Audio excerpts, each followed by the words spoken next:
Hi. Good start, I'd say. Hi. Hi and a throat clear. It's a solid start. Um, I'm just a fun-loving guy. No worries there. Just a fun-loving guy. We're just ready to let loose. Boom. I'm just a loose cannon. Who knows what I'm gonna fire off next? Boom. And that's what I bill myself as. That's my brand. Oh, that guy's a loose cannon. You heard it here first. Tell your friends, I'm a loose cannon. Oh, I listened to this podcast I could best describe it as that he is a loose cannon. Probably the loosest. Whoa, his cannon is loose. Sorry, this is getting dirty. Oh yeah, girl, I've got a loose cannon. You want to figure out? You want to figure out how inadvertently a cannonball is about to be fired off down there? Is that attractive? Pretty sexual, right? Pretty overt. Speaking of overt, that sounds like ovary. Is that enough? Will that get you on my side? Is it, you have sex with a girl, you have to get her on your side? Is that the point? If you agree with me, then we'll have sex. That's how it works, right? You have to get her to agree to your belief system. That's pretty sexy. Agreeability? Oh yeah, I'll make myself in line with what you think. As long as we meet each other at the same place, then we're gonna be in bed together. I think that's how it works. Easily. You can bag so many women that way. Yeah, all you do is agree with her. I don't think that's how it works. I'm just joking. I don't think that's how that is. I you should probably get your brakes checked. Zing. Nice one, I think. You should probably get your brakes checked and get your oil. Change your oil every 3,000 miles. That's what I'm here to tell you about. Make sure that you change your oil every 3,000 miles. That's this podcast. I'll have guests on eventually because I'm cool. Because I'm cool like that. I don't care about what I'm doing right now. I don't care about how I started this out. I don't feel like keeping it going because it's not fun. Because it's not worth it. My dog is getting antsy and I wonder if he's gonna walk out here. Let's see if he walks his dumbass out here so I can tell him to leave. That's how I feel about my dog. It's not fun. It's not a funny story, really. It's not something to brag about that I tell my dog to go somewhere or that it's like I don't like him. It's just that's the way that it is. I think that when I complain about my dog, it's maybe a problem I have with people at the dog park that they like their dog so much that every dog in there is so beloved all the time. People act like everything their dogs do is so funny in that dog park. But it's just the voodoo of that dog park is something that I have a problem with. Besides that, my dog, as the way that my dog acts is just something that makes me pissed all the time for some reason. Like, I see him and I want him gone. I just tell him to go in the other room now. Like, leave. I don't want to see you. And so should I get rid of my dog? It doesn't make you a good person to keep him around, I don't think. I don't think it does. That's real talk. I don't think it makes you a good person to keep him around. I think society is going to tell you like, well, you stuck it out, and so that makes you responsible, and that makes you a good person because you were responsible. Like as if responsibility is to be worshipped. It doesn't make you a good person. I've heard Joe Rogan say that he's pissed at people who get married and act like they're doing the right thing. Like people who get married and they're like, they act like they're doing the right thing to get married and to have kids. And I agree with him because, like, I believe that because I heard Joe Rogan say it. Monkey see, monkey do. It comes down to that sometimes. Like some of the things that I think I had to hear somebody else say it because I'm just like a monkey. And it's just like somebody else said it. But I think that people don't recognize that Joe Rogan is kind of like Satan because he'll put out ideas like that. But it's like he can influence people pretty easily. It's the same with Jordan Peterson. People see Joe Rogan or Peterson as like well-meaning conservative people, but they're really kind of like Satan. Like I'm able to believe that evolution is true because Jordan Peterson believes it. But I trust Jordan Peterson's opinion because of who he is. I wouldn't trust anybody's opinion is the thing.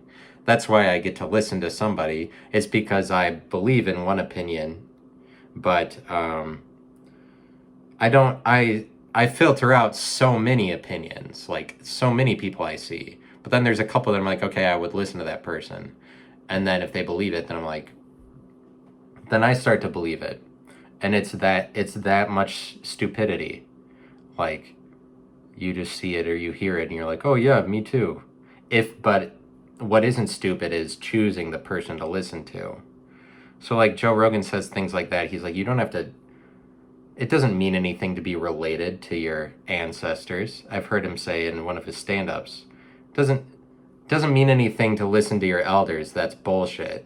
Listen to your elders is just bullshit that's perpetrated by elders. And I agree.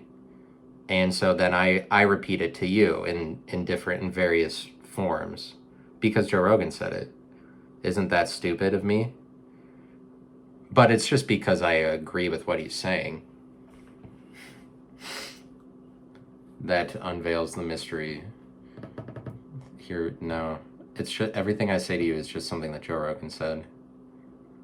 I'm just kidding. And obviously it's like obviously you'd know that I have my own opinions. I'm paranoid. I'm scared. I get scared about the dumbest shit. Yo, I get scared about the dumbest shit possible. People are gay. People are, it's just, life is kind of about not involving yourself in your own soap opera to some extent. Like, not blaming your past, or it's like you have this option to be like, these people wronged me before. And like I go into that. I'm like, they wronged me for this. I deserve respect. And then it's just you make your life about this story that these people wronged me. And that's going to kill you. It's going to kill you if you can't accept your past, I think. If you make your past your story, then you're like, it's always this problem. If you live in your own soap operas, then this is going to prevent you from freely living your life. But it's more difficult to do that the older you get, according to the philosophy of age. It's just an aging thing to be like, the older you get, you're going to have this problem.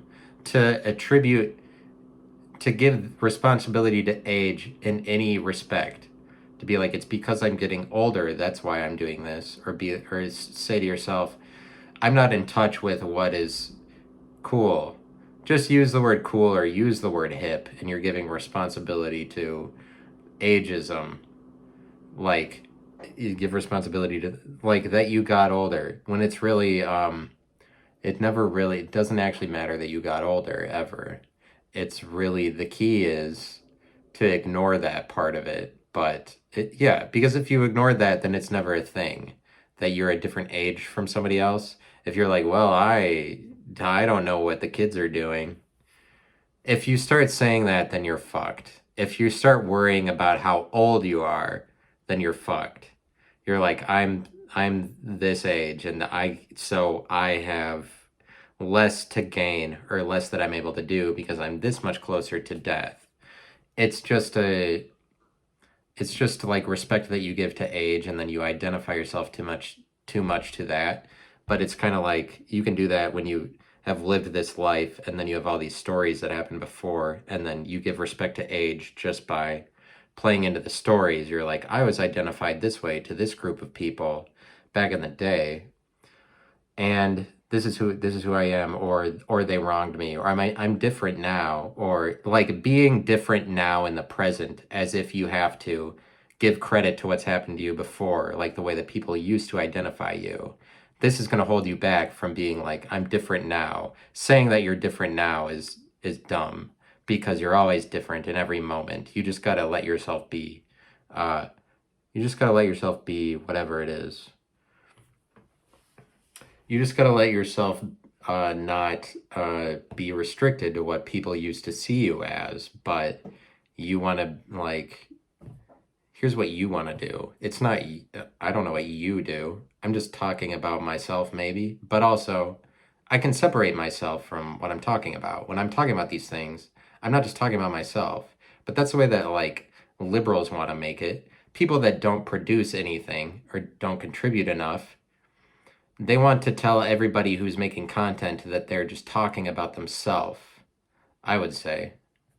At least it's a little bit like that. Like, I can separate myself from what I'm talking about, and I'm actually not talking about myself most of the time. And that's because I'm not alone in a house all the time.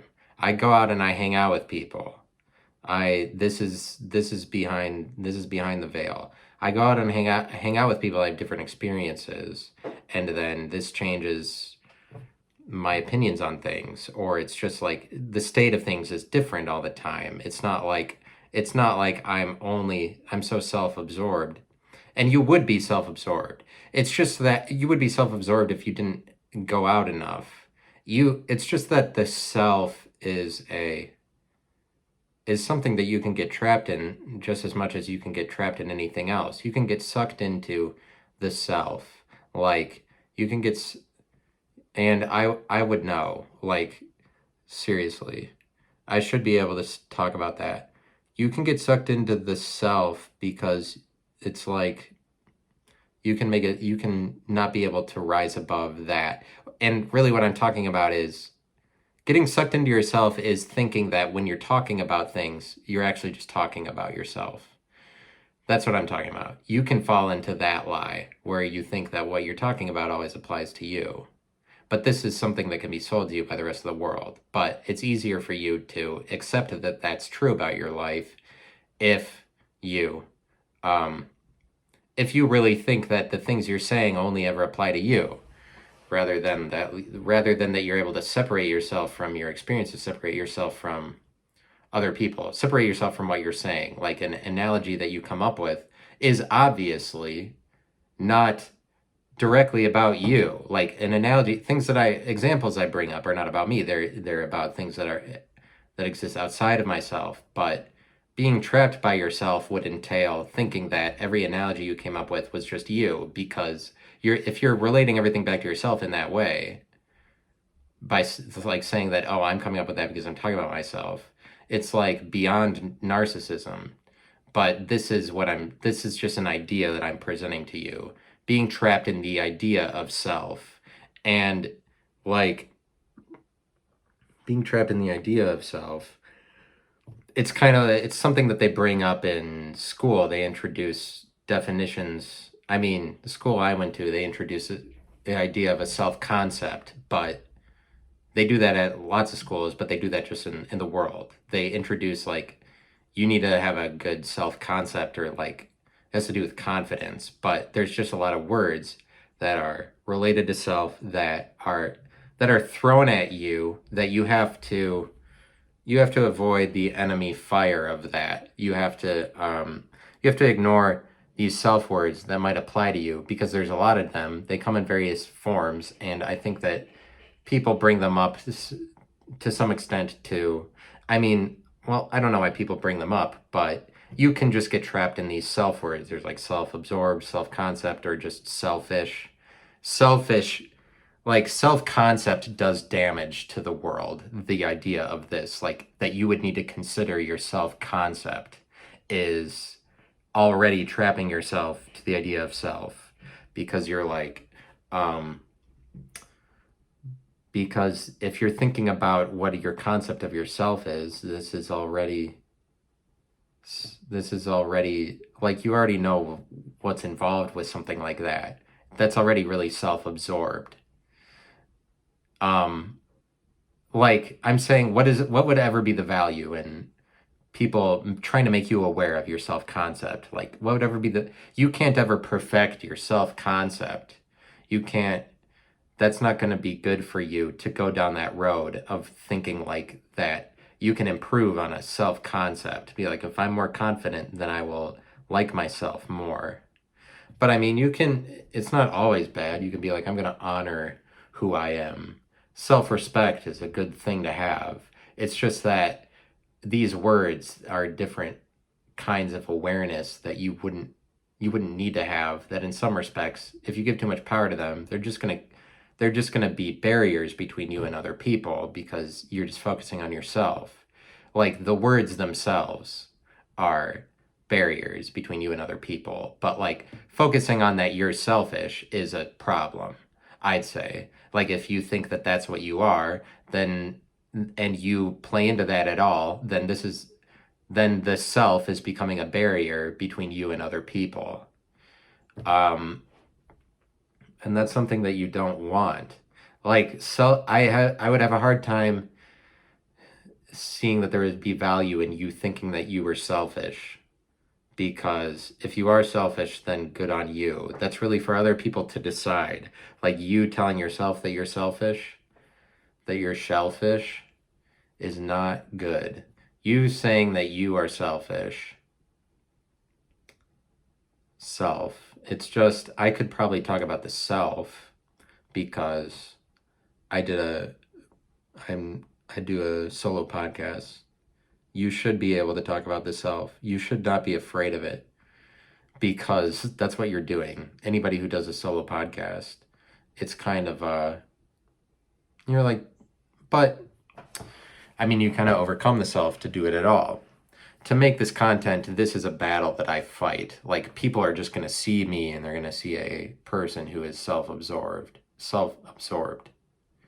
But this is thinking that people see you the way is really selfish. Trying to figure the way that you look through other people's eyes is very selfish. You don't want to be like Bill Self. His last name is Self. Bill Self, the coach of the Kansas Jayhawks. He's probably a cunt. I don't know. If you're about yourself, you're a cunt.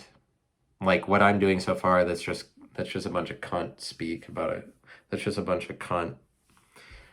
I'm being a cunt. I'm talking about, here's what it's like to think about yourself, and then if you do self, then if you go beyond it, then if you overcome it, then you won't be selfish. But thinking about yourself is just, it reinforces the self. Do you want to reinforce the self today? How about this weekend you reinforce the self? Forget about what you were going to do. You need to think about the self. The self. I'm just talking about, I like that the idea you can be trapped by a self. Like, you can think that you're only selfish, or you can think that, like, you can make your identity narcissism, where you're like, well, I'm just a narcissist. Basically, you could be like, well, I am that, and me knowing that I'm a narcissist makes me better than other people. Me recognizing that. People often, like, sometimes people just get defined to the point that they stopped at was they thought they were better than everybody else for recognizing that they were a narcissist. They're like, well, I'm intelligent enough to know that. But things are always new, and then, like, it's just not ever cool to stake yourself in one thing forever. But this is just something I'm kind of paranoid about. I think maybe it's like, I bring up the point that you don't want to get defined to something, but, like, this is probably unneeded worry. Like, this is probably maybe focus on, it's not something you can control, probably. if you're gonna end up defined somewhere, there's nothing you can do about what defines you actually. So like, but I spend a lot of time worrying about don't get defined. Honestly, I do, which is weird, I guess. I guess that's kind of weird. Most people wouldn't encounter that problem. I'm smart though, so I'm cool. Most people wouldn't encounter that problem of like I'm worried about being defined, but it's just what you're defined to will already be defined to you. And there's nothing that you can do about it. You just got to let go. That's obviously the point. You got to let go. You can't take care, you can't fixate and take care of everything that involves who you are, who yourself is.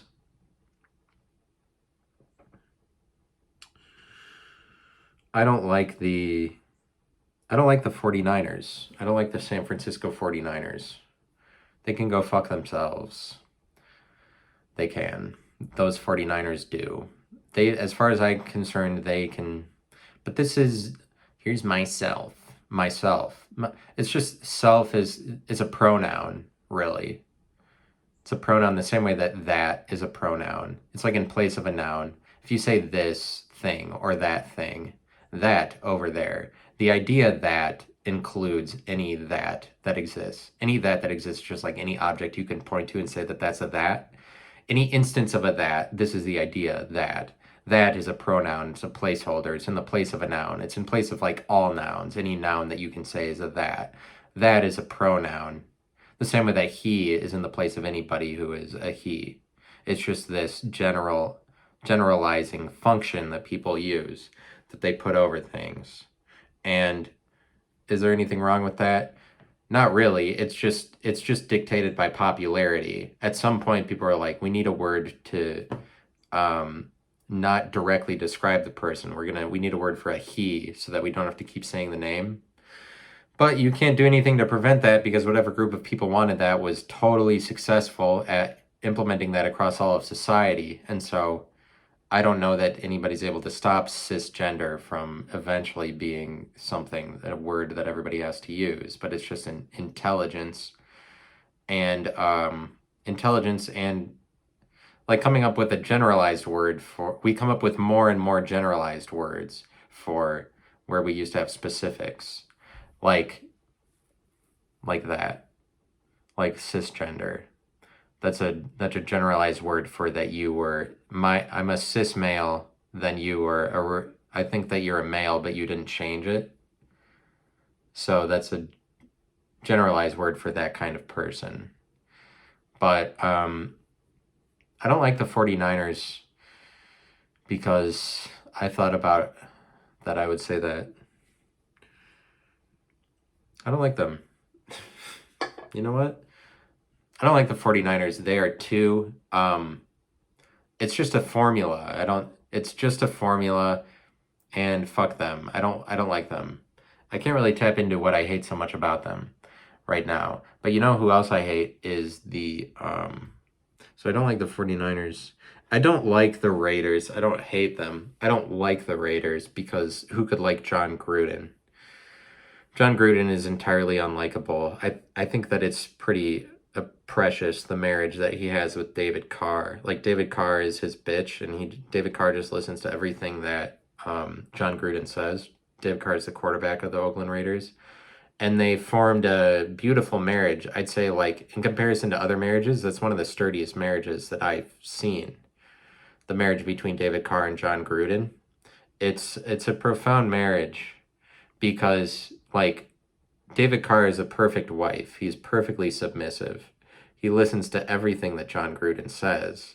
It's just he dies to self. He is the bride of Christ, David Carr, to John Gruden. He just listens. He is a very submissive wife to John Gruden, but their marriage is pumping out wins. So what am I going to do? Knock it? That would be wrong. That would be hypocritical of me. I'm not gonna knock the marriage between John Gruden and John Belushi or whatever. Between Haley Williams and Pete Wentz. I'm not gonna knock that when those two get married.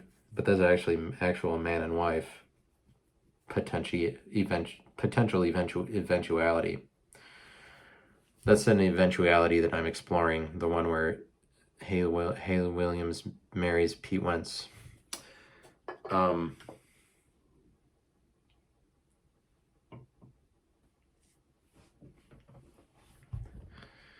just in a worse mood all of a sudden. Now I bring it down a couple notches.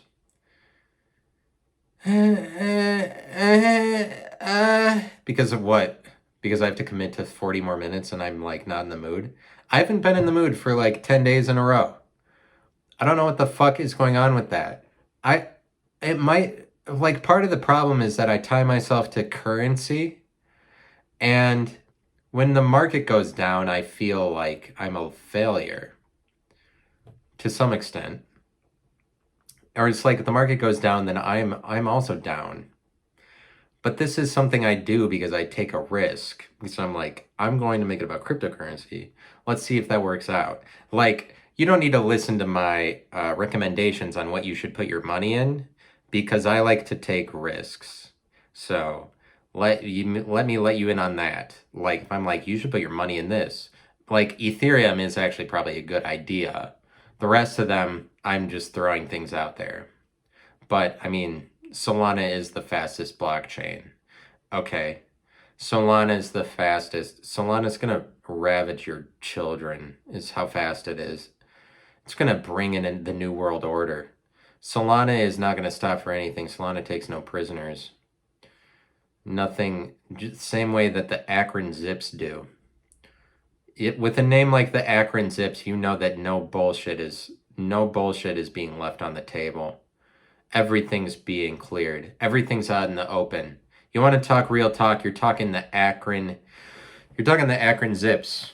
That's a real mascot for a real life. Believe in the Akron Zips. Believe in them. Believe in them. Am I on to something in this episode? I don't know. It's hard for me to tell. This one feels weird. I feel weird. I just feel out of place. And like when I go and do comedy and then I come on this podcast and then I cum, C-U-M, it's just that there is a problem now with the word cum that like the two of them are kind of becoming more and more interchangeable just according to people's perceptions. I think as far as I can tell, I'm calibrating as I gather data on the way that people perceive cum arriving and ejaculating, for lack of a better word, ejaculating. But it's really like, that's actually the most accurate word. It's just that that word is so crass that I'm like, for lack of a better word. What I'm calibrating and figuring out is that Jesus came down and he loved all of us. Sorry, that was like pretty inadvertent, but I'm just kind of like spitballing because this is just me rambling on a podcast. So don't hold me to that. I'm not a sinner for saying that in conjunction with the things I said previous to that. Don't make me a sinner because like I don't want to be a sinner. It's just that I am because I'm a bad kid. Like that's something that anybody would build up, being a bad kid. It's unfortunate because like I'm a 28-year-old man. Nobody really cares about the plight of a 28-year-old man. Like the song Nobody Likes You When You're 23. They're getting at that as a 28-year-old white man, nobody has any ounce of sympathy for you. And I feel that. And I feel that that's true. It's just that I feel that that's so real. So like I go and do, okay, so what I'm telling you is that it would appear that people are just having a harder and harder time ignoring when they just say come to mean that somebody arrived, that this is so related to come, C-U-M. Like, I think that the two are getting closer and closer together over time. They're approaching each other in people's minds. So it's like harder because of awareness of it. So they're like, well, what are you going to do? You're not going to think about that? But that would only happen if the two were like actually the same thing ultimately. And So, like, if they continue to converge, they could just become the same thing at one point in time, and then we stop using that word altogether. So we're like, ah, okay. Then we can't, if there comes a time where we can't differentiate the significance of coming, C-O-M-E, to mean arriving, if there comes a time when we can't differentiate that anymore, then we're going to stop using it, because we'll be like, oh, we can't, it doesn't have value outside of C-U-M. But the vulgarity of the masses is such that, like, a vulgar common person kind of attitude is one that relates everything to sex. Like, everything that sounds like sex becomes sex. Like, people who turn everything into sex, they're vulgar. That's vulgarity. That's commonality. Common people are vulgar like that because it's the easiest thing to do, and it's stupid and animalistic to say that everything is sex. Like, that's one end of the spectrum, and I don't know what the other end is.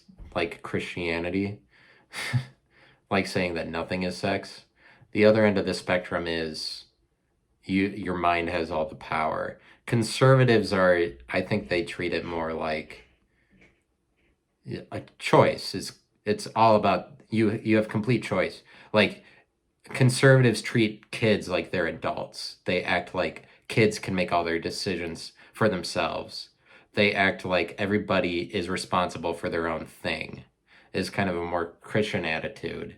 Like, they treat kids more like a kid is supposed to decide for themselves. And it's just like, it's more of a mentality that you choose everything, you have control over everything. And it's just like Christians are kind of all about money a little bit. They really like money. But, like, they would get pissed if the experiences that I have with Christians anyway is that they would get pissed if you didn't take the best course of action to make the most money. Because, like, you're always fucking up if you're not making money correctly. At least these are my experiences in life. Christian people, it's like you're always a fuck up if you're not, like, money comes first and you're in control of that. Like, you're making the wrong decisions. Christians are like, you're making the wrong decisions. You're guilty about these things, like, and you're a sinner and you brought that upon yourself. You're doing wrong and you're liable for all of it. And, like, no fuck up happens as a result of your body or just something that you were innately doing, because you have control over all of that. The other side of the spectrum is just like animalistic, unabashed sex, because your body does whatever. But it's really like, you need to recognize that people just, it's like an intelligence thing. I mean, the greater that you give power to just your mind over your body, you're saying, like, I can separate myself from whatever. And so choice isn't the answer. Like, because you make mistakes like, they're not mistakes when it's just something that you were doing already. But Christians think that they're all mistakes because they think that you have control over it, because they give so much power to the mind. They give power to the mind so much to decide it.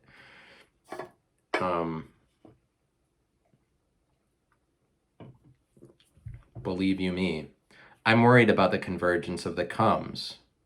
That maybe we can't say come anymore. See what I mean? It's like, oh, you came. I mean, but does that go away? What makes that go away? Do people just ignore it at some point? Or do the two become, if the two became interchangeable completely, then that proves to you that they are, at the end of the day, eventually, somehow, the same idea.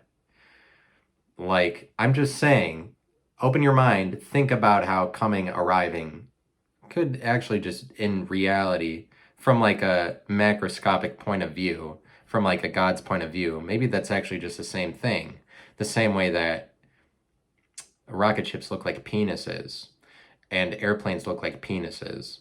Like, and then people get on an airplane, and then they all the sperm that I'm saying are the same thing as people in this instance, leave from the airplane and they're deposited in a new city. This is like, airplanes are going across the world and depositing their sperm wherever. But this, like, every rocket ship looks like a penis. But if we go to Mars and we colonize it, This is like fertilizing an egg, basically. But it is bizarre also that rocket ships that bring the sperm, the people, to the new planet look exactly like penises. But and they come. They come. When you go to Phoenix, Arizona, the airplane comes to Phoenix and then the people get off and they they spread their messages and whatever. They fertilize new ideas in Phoenix when they get there, when they come. I mean, if the two are interchangeable at some point in the future, then you'll know that what I'm saying is exactly right. But until then, it's just all hearsay. It's just that, like I'm not that clean. Like I'm pretty vulgar. I would just end up saying vulgar things, but I filter out that because I don't want to look like a moron in front of people I know. Or like I don't want to record myself and say things that it would get back to me like, oh, you're being an idiot. Because a lot of people I know would be like, you're just being an idiot for doing it at all, I think. But in reality, it's probably more like, well, they're on my side. In reality, people are probably on my side more than I would think. But maybe I like to play up in my head that they're against me so that I can make better content. I don't know. It's just all for fun. And this is me. But who gives a fuck? Who gives a fuck about me? Nobody does. Nobody gives a fuck about me. They would care more about what I was saying. And it's not so much that I don't like my dog, it's that I don't want to like my dog. I don't want to be in a place in life where I like his behavior because his behavior is repulsive. He pretends that everything is going on. But you know, it's just that's what I'm bringing up to you. But when I go to the comedy place I do comedy at, and it's really like, you don't want to hear me talk about, I don't know. I think if I was an audience member, I wouldn't care about me talking about the validity of it. You would just want to hear me disrespect it. But this is what I was arguing in the past episode, is like, am I allowed to make fun of this place that I went to? Like I should revere them? Like when all the audience wants to hear it, they want to hear me disrespect them. But not disrespect, they just want to hear me say what I'm mad about. But this is what is lost in society way too much of the time. Is that people act like there's the place that they went they only have positives to relay back to everybody else about. They act like the place that they went was only good for everybody involved because they don't want to look like they made a mistake. Because they don't want to look like they went somewhere and wasted their time. Everybody's afraid of looking like the sacrifice they made didn't pay off. And like to the point that any one place you go, and also they're afraid of infringing on other people. But the thing I realized is a place that makes its name by saying we house comedy here, like I should be able to make fun of them as much as I want, endlessly, right? That's the whole point, is that you're saying that you're a place that can take a joke. And it's the same with the people there. I should be able to make fun of them and make fun of the place. But what I run into is that I feel afraid to do that because this place is more stringent than that. It's just everything is funny and everything is comedy, because it's a little bit more than that, maybe. And this is the only place I've been to do comedy, but it seems like they have some rules and they would get pretty pissed if I sounded a little bit racist. But more so than that, just like it's presented, everybody does 5 minutes and it's very organized like that. Like nobody's knocking the MC, nobody's knocking the bartender, nobody's knocking the venue. But it's like, this is probably the way that the comedy scene works now, is that over time it became a little bit more ritualistic, where you're like, you go and do the thing and you're like, I'm a comedian and we're all comedians here. So there's a certain amount of respect that has to be paid, rather than that you can make fun of them. But it's like, comedian, the point is that I'm supposed to be able to make fun of anybody there. That's the point. And it also begs the question, obviously it begs this question. When I bring up to you that I did 5 minutes on stage and I'm like, I'm a comedian now. Like, are you really a comedian just for doing 5 minutes on stage? That's just a question that needs to be asked. It's not necessarily fault. It's probably true that you are, but like, you're a comedian just for doing 5 minutes. But especially like you're funny for just talking on stage for 5 minutes, that can't possibly be true. But the point that I'm making is that it's okay if you're called a comedian after doing just 5 minutes, but people kind of use this term uh, nonchalantly. They use this term without anything, because if you're a comedian, that should mean that you're able to say anything, right? Because then you're a funny person. You're like, you could just end up saying whatever. And so, because you can say anything at the point that you receive that title, it should be more difficult to receive the title comedian than just going up on stage for 5 minutes. Shouldn't you actually prove in some respect that you're funny? But this is like, at this place, they treat it that way, and other people do too. Tony Hinchcliffe treats it cavalierly like that, where he just says, Tony Hinchcliffe has people go up on stage for a minute in front of him, and then he's like, you're a comedian for doing that. But it's like everybody's doing that everywhere, but it's kind of, I mean, maybe that contributes to the death of comedy. Maybe this contributes to like the ritualism, that it's kind of like, that you wouldn't be able to make fun of it, that I wouldn't be able to make fun of that, because probably one of the funnier things about it would just be if I was able to go there and make fun of everybody there. That would be funny to me about it, but like challenging the authority just of the place. But obviously, but I didn't do any of that, so I'm just bragging about something I'm imagining, but like, so that doesn't have any value. But I'm just saying, like, I guess I could make fun of it. It's just you don't want to hear me talk about like, oh, I'm a comedian now. Like, because that doesn't matter. I'm not a comedian. Fuck a comedian. Who fucking cares about that? Because it's not about the title, it's about being funny. You know what actually makes you funny is if you make your friends laugh. If you make your friends laugh, then you're funny. You're not funny because... But like, if you say that you're funny for going up on stage, this is just a ritualistic thing where you're like, I did the initiation and now I am funny. But I'm just gonna go to more places. I wonder if people care about that I'm sure about my burgeoning comedy career. I honestly, I think I like to brag. I do. I like to brag about something I did, because I'm selfish. But I would say that selfish is, you're the least selfish, the least that you acknowledge yourself. Like, the least that you acknowledge that you're selfish is probably the least selfish that you're going to be. The more that you're like all about your own self-confidence, and that's another phrase for it. Like, I improved on my self-confidence. I think that that's always selfish. You would probably want to be, like, saying that you're confident has to do with overcoming yourself, really. And a phrase like self-confidence defeats the purpose of confidence. Self-confidence, it's just this unnecessary added layer of awareness you attach to confidence. Like phrases like this, like self-absorbed, anything, self-respect, it defeats the power of respect to some degree if you have to view it from the perspective of yourself. Self-respect,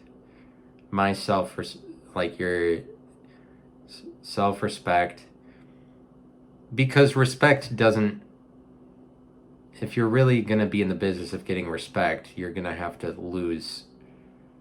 forget about yourself. I think that people deserve different levels of respect just based on the energy that they bring to the table, rather than that it is a one-for-one, tit-for-tat thing where everybody deserves the same amount of respect for doing whatever. Like, the world needs to recognize that some people are worth more respect. But I don't know. That's not. I mean, you want to respect people, definitely. Like, I wouldn't advocate for that. I think that respect is important, really. That's what I'm trying to say. I don't want to knock respect or knock anybody trying to get it, but I'd say the Christian church has a little trouble with respect, the idea, and they do because they have trouble with pride, or they think that doing something braggadociously means that you will be defeated right away. But this is kind of like speaking to a natural fear that humans have, that when something positive happens, then that means that the rug is about to be pulled out from under them. But like, you don't want to buy into that. You don't want to put a lot of stock in this lie that when things are going good for you, they're going to go bad. It's like, it's the same thing as investing in the stock market. When things go up for a while, that doesn't always mean they're about to go down. It could actually go, you can't predict it. You don't have any control over when things are about to go bad. But it's like, things cycle, and there's going to be a bad that answers something good a lot of times, because things cycle for you. Like, if you're positive for a while, it'll eventually cycle back, but you're not really in control of when the down cycle happens, and there's not a lot that you can do about that, the down cycle. But like, I think that that's what it is a little bit with pride goeth before the fall. Christians are really into that. Christians that I know, pride goeth before the fall, but like, don't try too hard. It kind of makes it so that you have the mentality like, don't even try at all, because you're just going to fail if it does work. Or but like, and I'd say that goes along with that they don't really put a lot of power into respecting individual people, but it's just everybody's the same in Christ, so that takes away that you would need to respect any individual person, because everybody is the same. I say the Christians are more vengeful, like more tit for tat, like if you did something, it's going to get back to you. But maybe that's everybody. Maybe that's everybody on the earth. It is everybody on the earth to some extent. I'm just trying to point to this group of people does it more, because characteristically, you are defining yourself a certain way. Christians do have characteristics that you can define them by.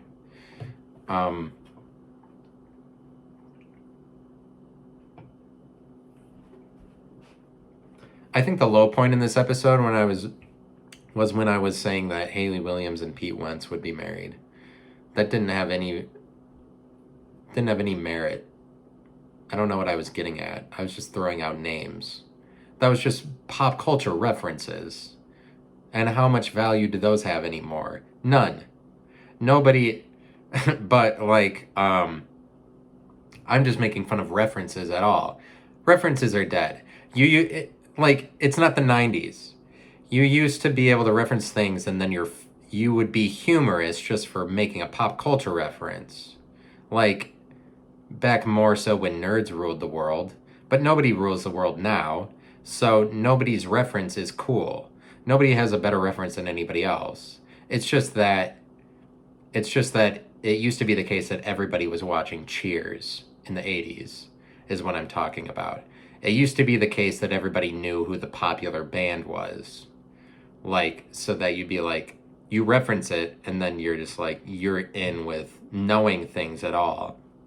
But at this point, references are so diversified that you're like, everybody's on a different algorithm all on their own. Nobody's watching, like, it's just harder and harder for anybody to even watch the same Netflix shows, so don't bring up a reference anymore. But like, the reference, it's just more difficult to come up with a reference. But people actually know who Haley Williams and Pete Wentz are. I'm just saying that, in my mind, I didn't add any value to this episode by bringing that example up. But because it was just referential. But like, it was a reference, and so it shows you that I know these things. I know the lead singers of these bands. Pete Wentz is not a singer. But it's harder to make light of the reference. And God works in mysterious ways. Well, I could just go 49 minutes. I don't. But people are because it's referential, and the references don't. It's harder and harder to pinpoint a reference. The 49ers. Why do I not like them? I don't like them because of the formula of it seems like it's only about the coaching staff, but I don't really like them or their fans. And I don't like Jimmy Garoppolo.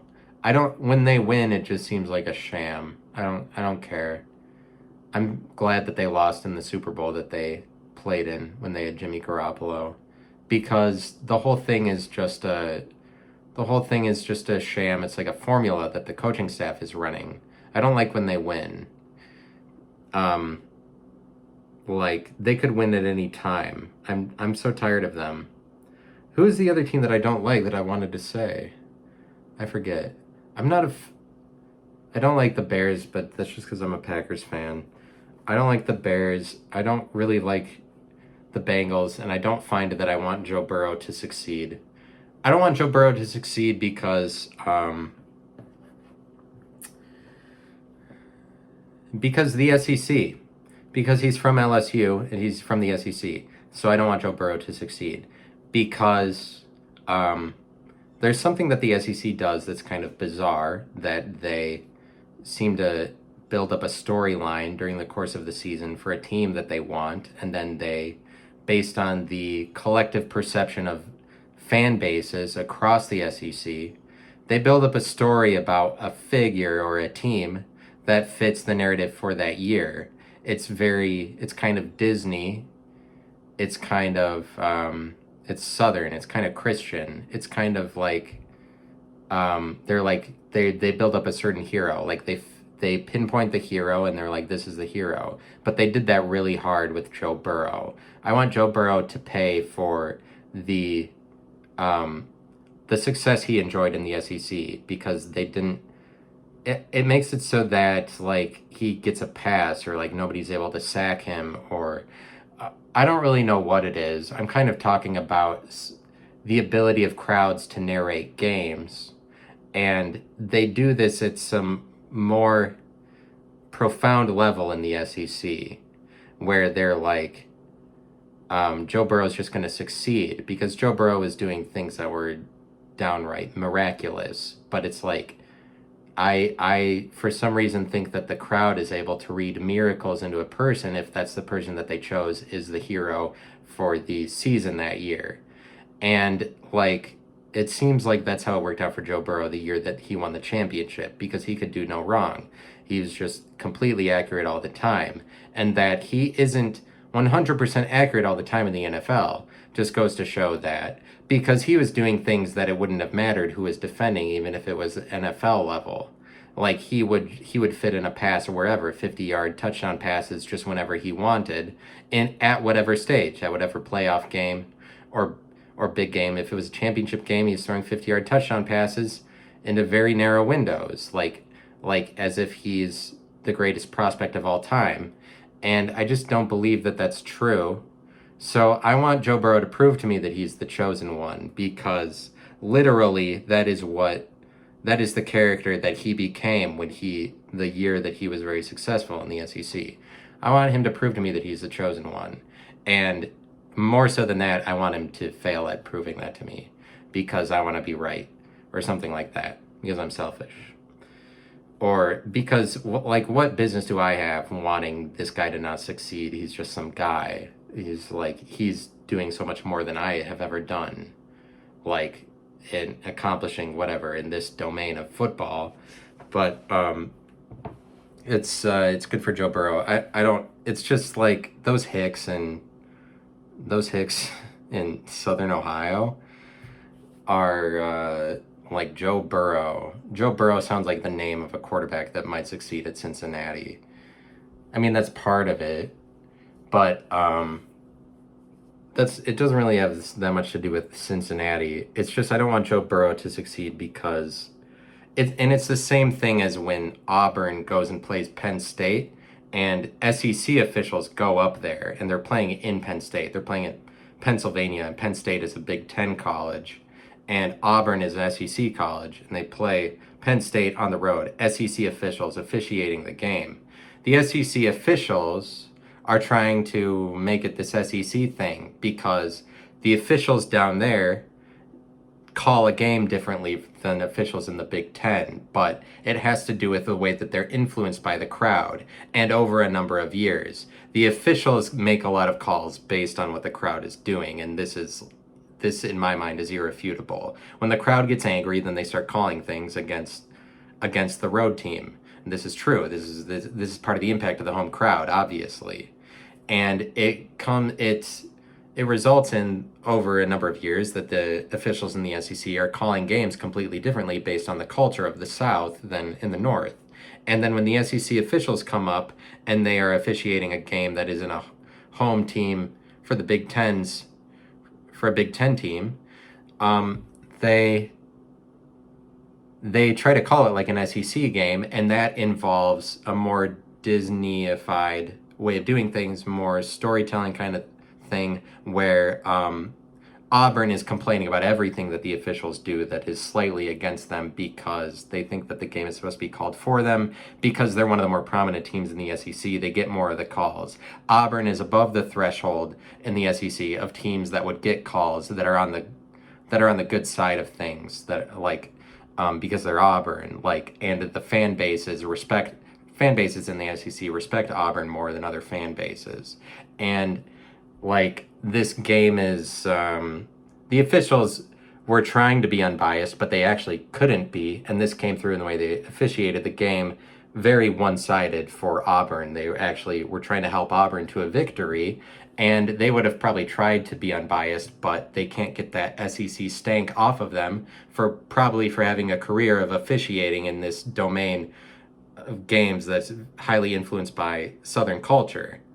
And so they end up calling the game trying to get Auburn to win because of storylines that play out that, and just don't tell me that officials aren't affected by crowds or aren't affected by the way that they identify themselves. Is part of what I'm saying, but it's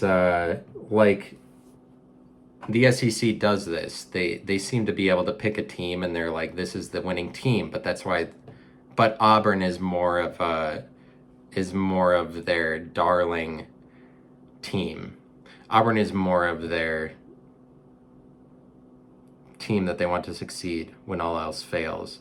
That's just one of the teams that's possible for the SEC to make storylines about, you see with Cam Newton, but just when Auburn, I don't know. That one year that Auburn lost to Florida State in the national championship, they had all these miraculous wins down the stretch, and I think it's like a crowd narration thing that plays into it because I'm a lunatic, because I think that that's possibly a thing, because I'm a psycho. Because I think that the crowd narrated them to that championship because the SEC has to pick one of the teams, and that's what I'm talking about, is that the SEC seems to be able to pick one team every year that beats everybody else, even when it's like Alabama is always the best and they should be able to beat everybody else all the time, but yet there is somehow in a lot of seasons there is an individual team that is not Alabama that is just like, oh, they picked LSU this year when LSU is shit every single other year. The year that LSU did really well, it would seem like it was chosen or something. But in the South, where they build up so much about Christianity and the chosen team of destiny, I think that they're able to narrate that into existence for an LSU. But because Alabama should just win every year, but it's like Auburn won a championship one year, and then LSU will win it when Florida will win it when that's the team. But that's whatever. It's I don't know, maybe you need to go further. Maybe it's just like, what would you want to, you wouldn't want to be worried about that you are too self-absorbed, that you would be like, I'm defined to myself. Maybe you need to go further. Maybe yourself has all the answers. Like, maybe it is all in you. Maybe you don't need anybody else. But it's like, it's good to be around people. But that's just kind of that's a drugs mentality. Hallucinogens mentality is that you can actually find all the answers in yourself, um, because experiment with your consciousness far enough, allow yourself to go into allow yourself to be filtered through any avenue or any domain or any drug, and you will find all the answers. But like, I mean, I believe it to some extent that that is true, but just, I think it's just important to say whatever it is that you have to say and not be worried about that you needed to do research beforehand, because research is just a regulator, it's just red tape. Like, people need to let themselves speak themselves. The self isn't bad. I'm just talking about the idea of don't make it so that you think that you're talking about yourself when you're bringing up, like, give yourself the credit. You should give yourself the credit. And that's a thematic ending, and that's what I provide sometimes from me, myself, and now I'm stuck in a